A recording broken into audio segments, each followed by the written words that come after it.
এই মুহূর্তে বিএনপি একমাত্র রাজনৈতিক দল যাদের সামনে পরিকল্পনা আছে, যাদের সামনে দেশ এবং জনগণের জন্য কর্মসূচি আছে, এবং সবচাইতে বড় ব্যাপার, বিএনপি একমাত্র রাজনৈতিক দল যাদের এই মুহূর্তে দেশ পরিচালনার অভিজ্ঞতা রয়েছে। শহীদ রাষ্ট্রপতি জিয়াউর রহমান যে সময় দেশ পরিচালনা করেছিলেন, উনি দুর্ভিক্ষ কবলিত একটি দেশে খাদ্য উৎপাদন বৃদ্ধি দ্বিগুণ করেছিলেন, এবং শুধু তাই নয়, সেই খাদ্য উৎপাদন দ্বিগুণ করে উনি বিদেশে পর্যন্ত খাদ্য রপ্তানি করেছিলেন বাংলাদেশের মানুষের খাদ্য সরবরাহ করার পরও। দেশনেত্রী খালেদা জিয়া যখন দেশ পরিচালনা করেছেন, উনি বাংলাদেশে এত শিল্প কলকারখানা তৈরি করতে সক্ষম হয়েছিলেন, বাংলাদেশের মানুষের কর্মসংস্থানের ব্যবস্থা করেছিলেন। বিদেশের সকল পত্রিকা তখন বলতে বাধ্য হয়েছিল বাংলাদেশ হচ্ছে একটি এমার্জিং টাইগার।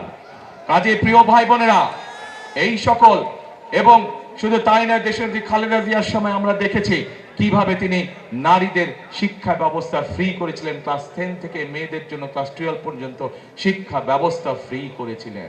প্রিয় ভাই বোনেরা, এই কাজগুলো থেকে প্রমাণিত হয়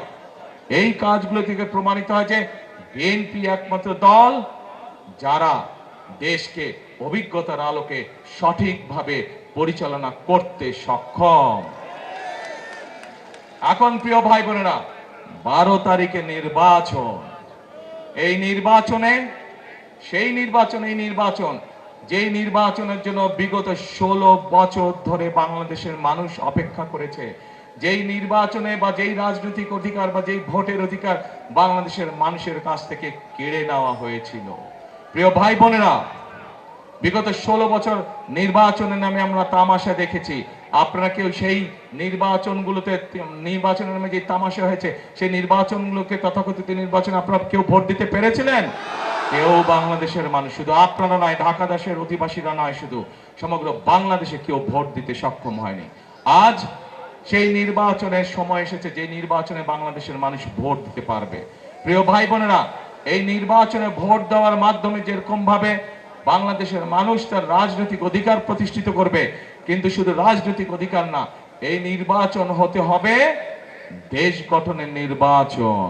এই নির্বাচন হতে হবে বাংলাদেশের মানুষের ভাগ্য পরিবর্তনের নির্বাচন। প্রিয় ভাই বোনেরা,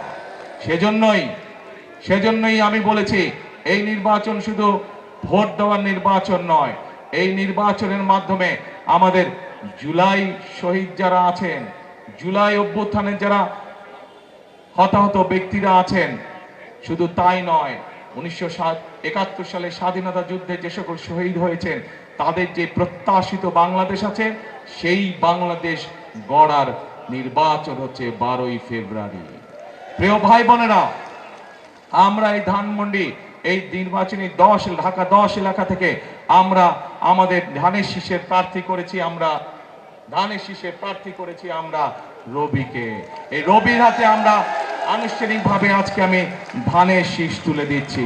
রবি তার বক্তব্যে একটু আগে এই এলাকার অনেক সমস্যার সমাধান, রবি তার নির্বাচনী বক্তব্যে একটু আগে আপনাদের সকলের সামনে বলেছে কিভাবে রবি নির্বাচিত হলে এই এলাকার সমস্যার সমাধান করবে, মানুষের সমস্যার সমাধান করবে।